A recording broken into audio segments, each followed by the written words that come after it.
Hello there, my name is Bolu Atife Are, and here with me is David of Abuja Real Estate. And for today's session, we'll be talking about land banking, especially because of the kind of reforms that the FCT minister has put, in the sense that you cannot hold a piece of property for more than 2 years. And then we had so many questions about people asking if they can still land back with new law. And so the idea for this session is to get Mr. David's view on what strategies can be put in place in order to get this kind of strategies right when you're investing for land banking. Oh, first, thank you very much for having me, Mr. Are. So I think we're having the conversation earlier on, and then I mentioned to you that the idea of land banking that has been painted for us over time, it's now outdated, right? Yeah. And if you begin to notice the pattern of land banking, you would see that there is an opportunity available for investor. So let's call it a loophole, right? Where if you begin to now navigate that loophole well, you know that there is something in store for you for the future. Some of these ideas will be delving deeper into as we proceed with this very video session. That is more like the basic foundational element of what we'll be having as we progress. Yeah, thank you very much. So what exactly is land banking in your opinion? Okay, so land banking, in my own opinion, or based on general definition, is for you to be able to hold the land for a long duration. So you're flipping the land, as the case may be. So I bought the land for 5 million naira 3 years ago, and currently I'm selling for 50 million naira. The duration of that said 3 years is known as the waiting period, therefore classifying it to being that said term land banking. And now, so we know that the FCT minister has said and has given a reform as to how you cannot just keep a land idle for 2 years. Yes. So the question is, the city of Abuja, is land banking still possible? First off, I would want to say that the FCT minister, the law has always been there. It was not something that was brought newly by the FCT minister. But what he's doing is that he's enforcing the law to make sure that development gets to all of the districts we have in the FCC. Right. So in terms of that 2 years duration, my company, right, our firm, when I created a strategy that helps investors to hold land for more than 2 years. And what exactly is that strategy? So at some point we might have to pay, right? But we'll still go into it. So the strategy now is that you're buying a property for land banking in a location where the developers, they have the plan of doing off-plan development. So this is an estate, right? This is an estate. So you cannot do this strategy outside of an estate, except you're buying in bulk and then you're planning to develop that property. So if I get it correctly, what you're saying is that there will be an estate, for example, and then there will be infrastructure, building projects ongoing. Yes. Then there will be a certain segment for people to actually do land banking. Yes. So I could also imply that the whole reform was not set on a plot. Not just for a plot. Okay. So the idea of it is that when the agencies who will be going around as of the time of 2 years, right, they would go around estates to see that a certain amount of people that already started developing their plots.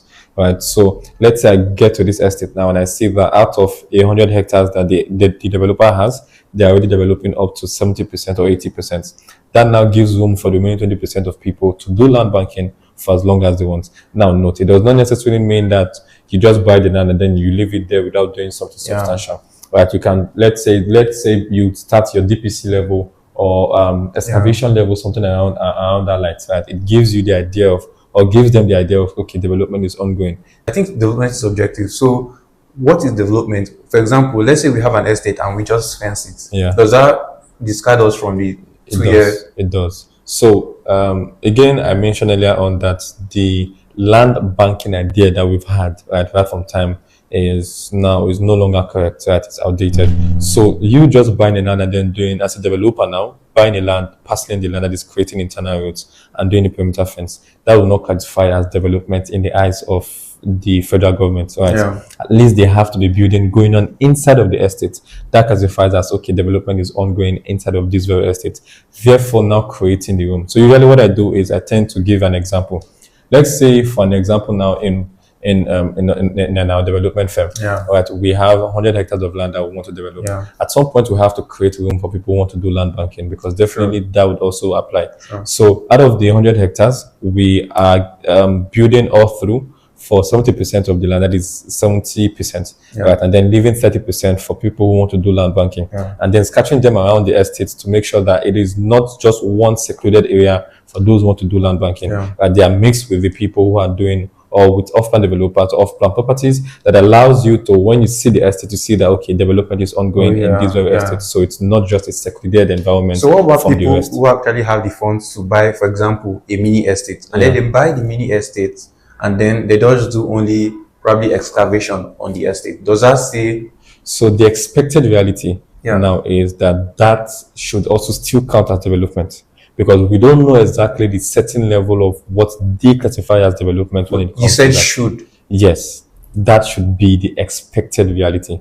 They might change. It's the government, of course. New regulations might come up, new things might come up, Yeah. and then. But the expected reality is that that should be the idea of development largely for the government. So we've heard a lot of stories about how people are kind of pessimistic about the whole land banking because they don't want to hold for that long. So what are some ways people can actually, for example, get faster returns on their investments or increase the rate of return? Okay, so in the way of getting faster returns when it comes to land banking, again, we are a company who is solely in for this, for building sustainable wealth, right? So we are actively looking for ways to help you get that said wealth through just means and also through calculated means. So we now developed a new strategy that as an investor, you are in control of how much you get out of an investment when it comes to land banking. Wait, sir, let me hold you there. Yes.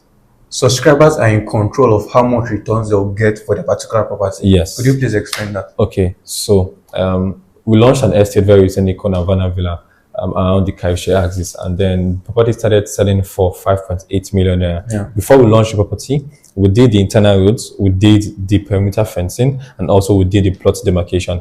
That alone, when we take it to site, you see that there is already a value proposition that we're presenting to you. Therefore, you're not buying an ordinary land, or you're not buying just a land, right? So that is us putting infrastructure and also amenities for you to see.